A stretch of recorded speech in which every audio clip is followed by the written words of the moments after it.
नमस्कार विद्यार्थी मित्रांनो, मी गोपाल तायडे इयत्ता 10वीच्या सर्व विद्यार्थ्यांचं 4.2 भोली या पाठाच्या दुसऱ्या भागामध्ये आपल्या सगळ्यांचं मनपूर्वक स्वागत करतो. विद्यार्थी मित्रांनो, आपण पहिल्या भागामध्ये पाहिलं या पाठाच्या की नंबरदार रामलाल म्हणजे एक महसूल अधिकारी असतात आणि त्यांना 7 मुली असतात, 3 मुलं आणि 4 मुली असं त्यांचा परिवार असतो. आणि सर्वात लहान जी असते ती भोली असते आणि तिचं नाव खरं तर सुलेखा सांगितलेलं आहे अगोदरच्या पॅरेग्राफमध्ये. त्यानंतर आपण पाहिलं पहिल्या पॅरेग्राफमध्ये की 10 महिन्याची असतानाच ती पलंगावरून खाली पडते आणि त्याच्यामुळे तिच्या मेंदूला मार लागल्याने अनेकजण तिला भोळी म्हणजेच काय बुद्धू म्हणत असत. त्यानंतर 2 महिन्याची असताना तिला देवीचा आजार होतो आणि त्यामुळे तिचे संपूर्ण शरीर खराब होते. 5 वर्षापर्यंत तिला बोलता येत नाही आणि त्यानंतर ती जेव्हा 7 वर्षाची असते तेव्हा तिच्याच गावामध्ये एक मुलींसाठी प्राथमिक शाळा सुरू होते. आणि त्यानंतर जे तहसीलदार असतात ते रामलालला भोलीला शाळेत पाठवायचं सांगतात. त्यानंतर रामलाल आपल्या पत्नीसोबत याविषयी चर्चा करतात. त्यानंतर दुसऱ्या दिवशी रामलाल भोलीला शाळेत घेऊन जातात आणि त्यानंतर जी भोली आहे ती शाळेत जाण्यासाठी खूप घाबरते, कारण की तिला शाळेविषयी काहीही माहिती नसते. त्यानंतर ज्या दिवशी तिला शाळेत जायचं असते त्या दिवशी तिला छान नवीन कपडे घालायला दिले जातात, म्हणजेच तिच्या बहिणीचे कपडे तिला वेअर करण्यासाठी देतात. त्यानंतर भोलीची सर्व तयारी केली जाते. शाळेत गेल्यानंतर तिला तिच्याच वयाची बरीचशा मुलं दिसतात आणि त्यानंतर तिला खूप आनंद वाटतो. आणि वर्गातील खोलीवर जेव्हा ती वेगवेगळ्या प्राण्यांचे चित्र वगैरे पाहते तेव्हा तिला खूपसं छान वाटतं. आणि त्यानंतर तिच्या ज्या शिक्षिका असतात त्या शिक्षिका तिला नाव विचारतात. त्यानंतर ती रडायला लागते आणि नंतर शिक्षिका तिला एका कॉर्नरमध्ये म्हणजेच शाळेच्या रूमच्या एका कोपऱ्यामध्ये बसायला सांगतात. आणि त्यानंतर तिला संपूर्ण वर्गामध्ये जेव्हा ती नजर टाकते तेव्हा तिला खूप सुंदर सुंदर असे चित्र तिला पाहावयास मिळतात. आणि त्यानंतर तिच्या शिक्षिका ज्या आहेत त्या तिला शाळेत येण्यासाठी सांगतात आणि त्यानंतर ती खूप खुश होते. इथपर्यंत आपण पाहिलेलं आहे. आता आपण आज पाहणार आहोत पार्ट 2. ओके, आता पुढे बघूया आपण ती शाळेमध्ये कंटिन्यू जाते का, त्यानंतर तिला बोलता येतं का, बरेचसे प्रश्नांची उत्तर आपल्याला पार्ट 2 मध्ये पाहायला मिळणार आहेत. ठीक आहे, आता पार्ट 2 इथूनपासून सुरुवात होते. बघा, दस द इयर पास, अशा प्रकारे अनेक वर्ष निघून गेली. Thus THUS. The village become a small town. The village become a small town. The little primary school became high school. There were now a cinema under a tin shed and a cotton ginning mill. The mail train began to stop at their railway station. आता बघा, यात सांगितलेलं आहे की अशा प्रकारे अनेक वर्ष निघून गेली. आता गावाचे छोट्या शहरात रूपांतर झाले होते. त्या लहानशा प्राथमिक शाळेची आता माध्यमिक शाळा झाली होती. आणि पत्र्याच्या शेडमध्ये सिनेमाघर आणि कापूस पिंजण्याची गिरणी चालू झाली होती. मालगाडी आता तिथल्या रेल्वे स्टेशनवर थांबू लागली होती. ओके, आता या ठिकाणी एक शब्द आलेला आहे गिनिंग. त्या शब्दाला आपण बघूया. गिनिंग म्हणजे काय, हे इथं दिलेलं आहे मीनिंग त्याचा. Separating raw cotton from the seeds, म्हणजे ज्याला आपण म्हणू शकतो की कापसातून सरकी वेगळी करणे. ओके, त्यानंतर प्रायमरी म्हणजे प्राथमिक है ना. बिगॅन म्हणजे सुरुवात झाली. ओके, लिटल म्हणजे लहानशी. टाउन म्हणजे शहर. पुढे बघूया. One night after dinner Ramlal said to his wife, then shall I accept भीष्माचं प्रपोजल. बघा, एके रात्री जेवणानंतर रामलाल आपल्या पत्नीला म्हणाले, मग विशंभराचा प्रस्ताव मी मान्य करू का. आता हे विशंभर कोण आहेत त्याची माहिती पुढे आपल्याला समजणारच आहे. Yes certainly his wife said, Bholi will be lucky to get such a well to do a bridegroom, a big shop, a house of his own, and I hear several thousand in the bank. Moreover he is not asking for any dowry. आता बघा, त्याची पत्नी म्हणाली की हो जरूर. त्यांची पत्नी म्हणाली की तुम्ही त्यांना हो म्हणा, आणि असा सुखवस्तू नवरा मिळाला तर भोळीचं भाग्य उजळेल.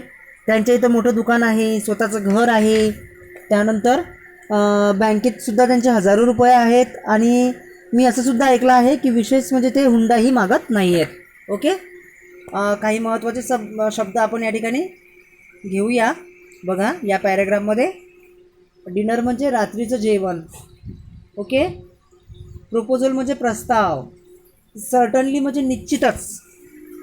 ओके, त्यानंतर डॉरी म्हणजे हुंडा. Okay, next, that's night but he is not so young, you know almost the same age as I am and he is also limps. More the children from his first wife are quite grown up. आता बघा, आता पुढे रामलाल काय म्हणतात, बरोबर आहे पण तो वयाने लहान नाही. याचाच अर्थ तो वयाने मोठा आहे, जवळपास माझ्याच वयाचा आहे आणि पायाने किंचित अधू आहे. त्यात पुन्हा त्याची पहिल्या बायकोची मुलंही बरीच मोठी आहेत. आता रामलालने सांगितलं त्या विशंबर नावाची कॅरेक्टर आहे, म्हणजे जी भोलीसाठी जो वधू मुलगा पाहण्यात येत आहे त्याच्याविषयी माहिती सुरू आहे. एक शब्द बघा मागे गेलेला आहे, तो खूप महत्त्वाचा आहे. त्या शब्दाला आपण बघूया एकदा. ब्राईड ग्रूम म्हणजे नवरदेव, ब्राईड ग्रूम. ओके, आणि ब्राईड म्हणजेच नवरी. पुढे बघा, या पॅरेग्राफमध्ये सांगितलेलं आहे, that's night but he is not young. म्हणजे ते म्हणतात की बरोबर आहे पण तो वयाने लहान नाही आणि जवळपास तो माझ्या वयाचा आहे. तसेच तो पायाने थोडा अधू आहे आणि त्यात पुन्हा त्याच्या पहिल्या बायकोची मुलंही मोठी आहेत. तर ती काय म्हणते, म्हणजेच याची वाईफ, रामलालची वाईफ काय म्हणते, that's right but he is not sorry, so what does it matter. His wife replied, 45 or 50, it is not great age for a man. We are lucky that he is from another village and does not know about her pockmark and her lack of sense. If we don't accept this proposal, she may remain unmarried all her life. मग आता त्याची wife काय म्हणते, त्याने काय फरक पडतो. पत्नीने उत्तर दिलं, 45-50 म्हणजे पुरुषासाठी काही मोठं वय नाही. उलट आपलं नशीब म्हणून तो दुसऱ्या गावचा आहे. त्यामुळे तिच्या देवीच्या डागांबद्दल आणि मंदपणाबद्दल त्याला माहिती नाही. आपण जर हे स्थळ स्वीकारलं नाही तर ती जन्मभर अशीच बिनलग्नाची राहील. असं कोण म्हणते, रामलालची पत्नी. आता शब्द घेऊया आपण या पॅरेग्राफमधले. रिमेन म्हणजे बाकी राहणे है ना, लकी म्हणजे भाग्यशाली है ना, अनदर म्हणजे दुसरा, प्रपोजल प्रस्ताव मी सांगितलेला आहे, अनमॅरिड म्हणजे अविवाहित. Okay, so next continue. Yes but I wonder what will भोली से. हो पण मला असं वाटतं, मला आश्चर्य वाटतं की भोली काय म्हणेल. हां, पण भोली काय म्हणेल याचा मी विचार करतोय. What will that witless one say, she is like a डम काऊ. बघा आता त्यावर त्याची पत्नी काय म्हणते, हां ती अधुडोक्याची काय म्हणणार आहे, ती तर मठ्ठा आहे है ना. पुढे बघा, maybe you are right muttered Ramlal. In the other corner of the country yard, Bholi lay awake on her cot and listened to her parents' whispered conversation. आता बघा, अंगणामध्ये दुसऱ्या टोकाला भोळी पलंगावर पडून आईवडिलांचे कुजबुजलेल्या आवाजातले बोलणे ऐकत होती. ओके, यातील काही महत्त्वाचे शब्द घेऊया आपण. कॉर्नर म्हणजे कोपरा, विस्पर्ड म्हणजे कुजबुजणे, कन्व्हर्सेशन म्हणजे संभाषण, कर्टियार्ड म्हणजे काय, मागचं अंगण. ओके, कर्टियार्ड. डम काऊ म्हणजे काय, अधू की म्हणजेच मुकी गाय है ना. Next, Vishambarnath was well to do grocer. He came with a big party of friends and relation with him for the wedding. A brass band playing a popular time from an Indian film hid the positions with the bridegroom riding a decorated horse. Ramlal was overjoyed to see such pomp and splendor. He had never dreamed that his fourth daughter would have such a grand wedding. Bholi's elder sister, who had come for the occasion, were envious for her lucky. आहे ना. आता बघूया आपण काय झालं पुढे. विशंभरनाथ हा चांगला श्रीमंत वाणी होता आणि तो त्याच्या बऱ्याच मित्रमंडळीची आणि नातलगांचा लवाजमा घेऊन लग्नासाठी आला. मिरवणुकीसमोर पितळी बँडवर हिंदी सिनेमातील लोकप्रिय आणि नवरा मुलगा सजवलेल्या घोड्यावर बसून पाठीमागून येत होता. तो थाटमाट पाहून रामलाल खुश झाले. आपल्या चौथ्या लेकीचे इतक्या धामधुमीत लग्न होईल असे त्याला स्वप्नातही वाटले नाही. लग्नाला आलेल्या भोळीच्या थोरल्या बहिणी हा थाट पाहून तिचा हेवा करीत होत्या. Okay, so important words. Grocer म्हणजेच वाणी है ना. त्यानंतर वेडिंग म्हणजेच लग्न. ओके. त्यानंतर इन्व्हिसियस म्हणजे हेवा करणे. पोजेसियस म्हणजे थाट. ओव्हरजॉयड म्हणजे अति आनंद. ओके. वेडिंग म्हणजे लग्न. It's okay. Next. When the auspicious moment came, the priest said, "Bring the bride." बघा, लग्नाचा मुहूर्त जवळ आला तेव्हा भटजी म्हणाले, वधूला घेऊन या. आहे ना. यातही काही महत्त्वाचे शब्द आहेत बघा, खूप मस्त आणि इम्पॉर्टंट. प्रिस्ट म्हणजे पुजारी है ना. प्रिस्ट म्हणजे पुजारी. ब्राईड म्हणजे नवरी. आणि यापेक्षाही महत्त्वाचा शब्द आहे तो आहे ऑस्पियस. शुभ प्रसंगी. Auspicious moment. पुढे बघा काय झालं. भोली, clad in a red silken bridal dress, was led to bride's place near the sacred fire. तर बघा, रेशमी लाल वधू वस्त्रातल्या भोळीला यज्ञाजवळ वरापाशी आणण्यात आले है ना. आता इथं एक शब्द आलेला बघा, सॅक्रेड फायर म्हणजे पवित्र अग्नीसुद्धा म्हणू शकतो आपण. सॅक्रेड म्हणजे पवित्र. Next. Garland and bride. One of his friend prompted Vishambarnath. बघा, वधूला माळ घाला. विशंभरनाथला त्याच्या मित्रापैकी एकाने सूचना केली. गार्लँड म्हणजे हार किंवा माळ. प्रॉम्प्टेड म्हणजे सूचना केली. Next. The bridegroom lifted the garland of yellow marigolds. A woman slip back the silken veil from the bride face. Vishambar took a quick glance. The garland remain poise in his hand. The bride slowly pull down the veil over her face. आता पुढे बघा, Varane पिवळ्या झेंडूच्या फुलांचा हार वर उचलला. एकीने वधूच्या चेहऱ्यावरचा रेशमी घुंगट मागे केला. विशंबरने एक नजर टाकली आणि तो हार घेऊन तसाच उभा राहिला. वधूने अलगद घुंगट पुन्हा चेहऱ्यावर ओढला. पुढे बघा आता काय झालं. शब्द घेऊ आपण महत्त्वाचे.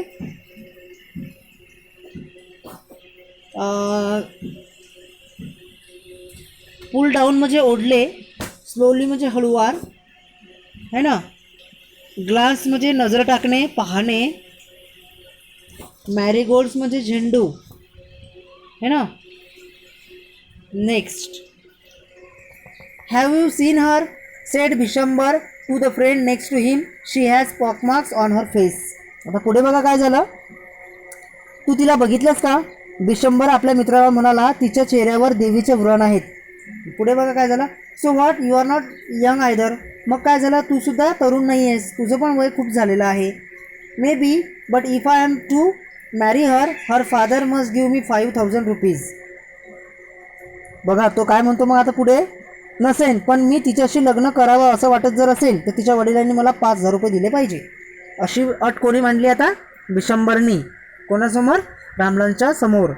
पुढे बघा. Ramlal went and replace his turban his honour at Vishambar's feet. Do not humiliate me, so take 2000 rupees. Ramlal पुढे होऊन आपला मान आणि आपली पगडी बिशंबरच्या पायावर त्याने ठेवली. माझा असा अपमान करू नका. 2000 रुपये नाही. तो म्हणतो 2000 रुपये नाही आणि 5000 नाही, आम्ही परत जातो, तुमची मुलगी ठेवा तुमच्याकडे. म्हणजे तो रामलाल त्यांना सांगतो की मी तुम्हाला 5 नाही पण 2000 रुपये देऊ शकतो.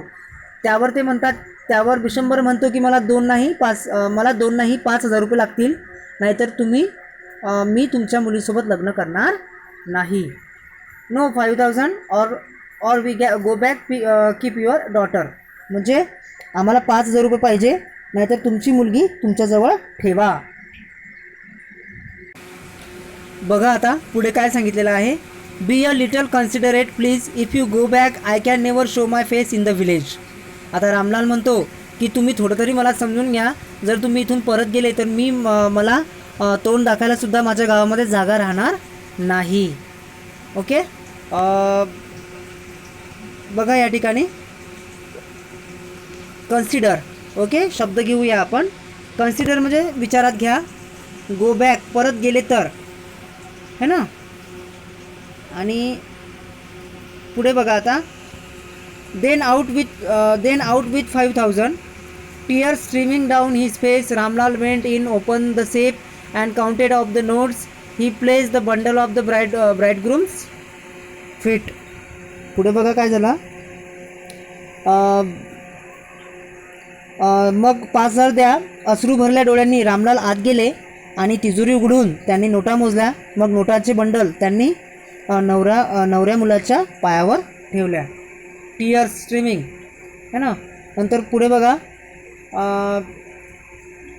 On Bishambar's greedy face appeared a triumphant smile. He had gumbled and own, give me the garland, he announced. लोभी विश्वंभराच्या चेहऱ्यावर विजयी हसू तरळलं. तो जुगार खेळला होता आणि जिंकला होता. आणा तो हार, तो उद्गारला, है ना. बघा आता अशा प्रकारची कंडिशन रामलालवर येऊन ठेपली. शब्द घेऊया आपण महत्त्वाचे. स्ट्रीमिंग डाऊन म्हणजेच ओघळणे. स्ट्रीमिंग डाऊन म्हणजेच काय, ओघळणे. देन ग्रीडी फेस म्हणजेच आनंदी चेहरा. अपीयर्ड म्हणजे दिसणे. ट्रिम्फंट म्हणजे काय, यशस्वी झाल्यासारखं वाटणे. अनाऊन्स म्हणजेच काय, त्याने घोषणा केली. आता पुढे बघा काय झालं. Next. Once again the veil was slip back from the bride face, but his time her eyes were not downcast. She was looking straight and at her prospective husband, and in her eyes there was neither anger nor hate, only cold contempt. आता पुढे बघा काय झालं. पुन्हा एकदा नवरीच्या चेहऱ्यावरचा घुंगट मागे सरकवण्यात आला, पण यावेळी तिची नजर खाली झुकलेली नव्हती. ती मान वर करून होणाऱ्या नवऱ्याकडे थेट बघत होती. तिच्या डोळ्यात रागही नव्हता आणि द्वेषही नव्हता, फक्त थंड तिरस्कार होता, है ना. बघा आता या पॅराग्राफमध्ये आपण काही शब्द आहे ते घेऊया एकदा. डाऊनकास्ट. ओके. डाऊनकास्ट म्हणजेच काय, एक मिनिट. डाऊनकास्ट म्हणजेच नजर खाली जाणे. त्यानंतर प्रॉस्पेक्टिव्ह, त्याच्याच खाली शब्द आहे बघा. प्रॉस्पेक्टिव्ह म्हणजे काय, या ठिकाणी हा शब्द आहे. प्रॉस्पेक्टिव्ह म्हणजे भविष्य. आणि त्यानंतर कंटेम्प्ट म्हणजेच काय, तिरस्कार, है ना. इथं हा एक शब्द सांगून देतो तुम्हाला. स्टार्टेल म्हणजेच त्याचा अर्थ होतो धक्का बसणे, है ना. हे शब्द इथं दिलेले आहेत, ते तुम्ही बघू शकता. आता पुढे काय झालं की तिच्या डोळ्यामध्ये थंड तिरस्कार होता. आता पुढे ती काय म्हणते बघा.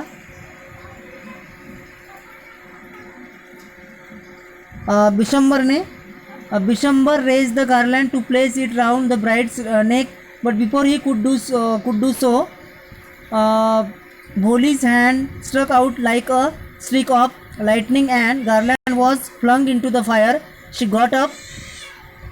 Sorry. She got up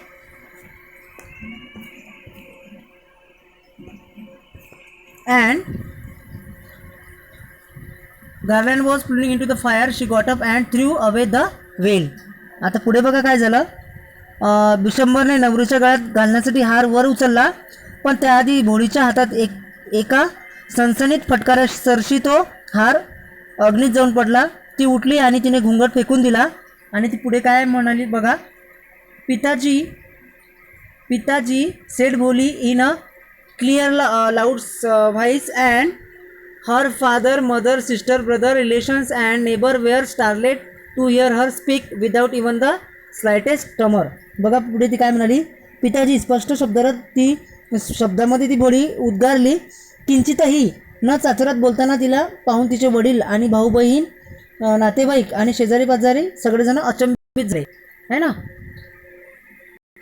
पुढे बघा काय झालं. Pitaji take back your money, I am not going to marry this man. बघा भोलीने काय म्हटलं की बाबा तुमचे जे पैसे आहेत ते परत घ्या, मी अशा माणसासोबत लग्न करायला तयार नाही. Ramlal was thunderstruck. म्हणजे रामलाल थक्क झाले. The guest began to whisper, so shameless, so ugly and so shameless.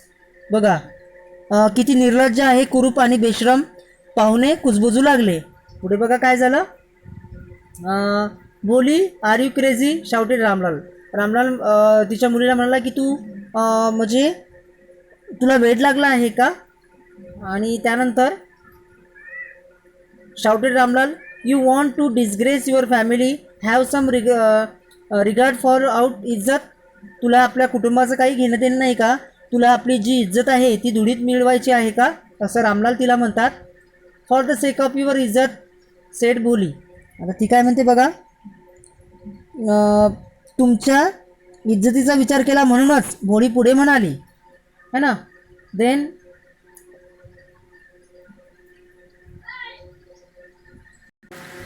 काय म्हणते ती पुढे बघा. I was willing to marry this lame old man, but I will not have such a mean, greedy and कंटेम्प्टियल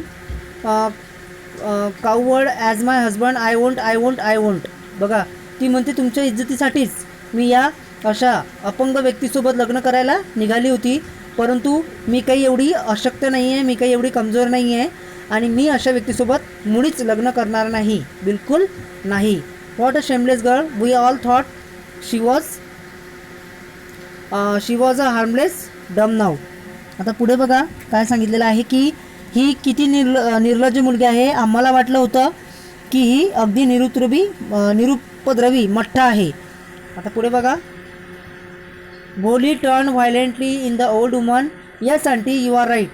you all thought I was a dumb driven cow. That's why you wanted to hand me over to this heartless creature.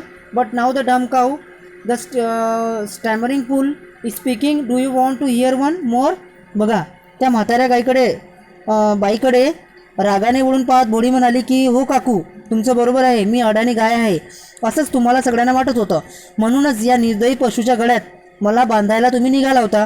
पण आता ही अडाणी गाय, ती तोतरी भोळी बोलू शकते. तुम्हाला अजून काही ऐकायचं आहे का. Bishambarnath the grocer started to go back with his party.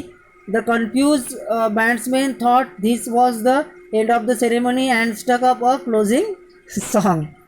बघा आता पुढे किती छान सांगितलेलं आहे की बिशंबरनाथ आणि त्यांच्या वराडाला घेऊन परत निघाला आणि बावसलेले जे बँडवाले होते त्यांना असं वाटलं की समारंभ संपला, म्हणून त्यांनी शेवटचं गाणं वाजवायला सुरुवात केली. आणि पुढे बघा. Ramlal stood rooted to the ground, his head bowed low with the weight of grief and shame. Ramlal थिजून उभे राहिले होते, त्याची मान शर्मेने आणि दुःखाने खाली झाली होती.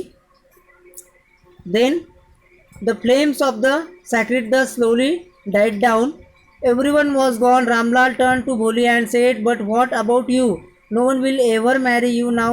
What will we do with you?" आता रामलाल उभे असतानाच सगळेजण निघून जातात. हळूहळू सगळेजण घरी जातात. त्यानंतर रामलाल भोलीला म्हणतो की बरं हे सगळं काही ठीक आहे, परंतु आता तुझ्यासोबत लग्न कोण करणार? तू कधीतरी स्वतःचा विचार केलेला आहे का? आता पुढे बघा. And Sulekha said in a voice that was a calm and steady, don't you worry pitaji, in your old age I will serve you and mother I will teach in the same school where I have learn to so much, isn't that right ma'am? बघा त्यावर भोली म्हणते की बाबा तुम्ही माझी चिंता करू नका, काळजी करू नका, मी तुम्हाला आणि आईला म्हणजे दोघांनाही तुमच्या दोघांचंही मी पालनपोषण करेल, तुमच्या दोघांनाही मी वागवेल आणि ज्या शाळेमध्ये मी शिकली त्या शाळेमध्येच मी नोकरी करेल, नाही का मॅम? आता तिच्या ज्या शाळेतल्या शिक्षिका असतात त्यांना उद्देशून ती म्हणते. पुढे बघा. The teacher had all along stood in a corner watching the drama. Yes बोली ऑफकोर्स. त्यानंतर तिच्या शिक्षिका म्हणतात की त्या एका कॉर्नरमध्ये हा ड्रामा पाहत असतात आणि त्यानंतर त्या म्हणतात की हो बोली, अर्थातच तू शाळेत शिकवू शकते. She replied and in her smiling eyes was the light of a deep satisfaction that an artist feel when contemplating the completion of her masterpiece. K Abbas. बघा आता पुढे एवढा वेळ सगळा तमाशा पाहत तिच्या शिक्षिका एका कोपऱ्यात उभ्या होत्या. त्या म्हणाल्या हो भोळी, अगदी बरोबर. आणि त्यांच्या हसऱ्या डोळ्यात अतीव साधनेचे ते तरळत होते, जसे एखाद्या कलाकाराला आपली सर्वोत्तम कलाकृती पूर्ण केल्यावर वाटते तसे, है ना. मास्टरपीस म्हणजे काय? आपली कलाकृती पूर्ण करणे. ओके. शेवटच्या पॅरेग्राफमध्ये काही शब्द आहेत, आपण बघूया. मॅरी म्हणजे लग्न, है ना. पिताजी ॲक्च्युली त्यांनी या ठिकाणी मराठी शब्द वापरलेला आहे. लर्न्ट म्हणजे शिकलेली, है ना. अलॉंग म्हणजे बाजूला, है ना. Stood watching drama. सॅटिस्फॅक्शन म्हणजे काय? संतुष्टपणा, है ना. मास्टरपीस म्हणजेच कलाकृती. आणि त्यानंतर कंटेम्प्टिबल म्हणजे तिरस्कारपूर्वक, है ना. हा शब्द तिरस्कारपूर्वक याचा अर्थ असा होतो. तर विद्यार्थी मित्रांनो, हा झाला आपला पार्ट 2 भोली. Okay. So I hope you understood this lesson very well. If you have any problems of this paragraph, then you can share on me. Then you can subscribe the channel of Parivartan Academy. Okay. In the next session we will discuss about next poem 4.3 O Captain. Okay. So till then you may take care and be happy.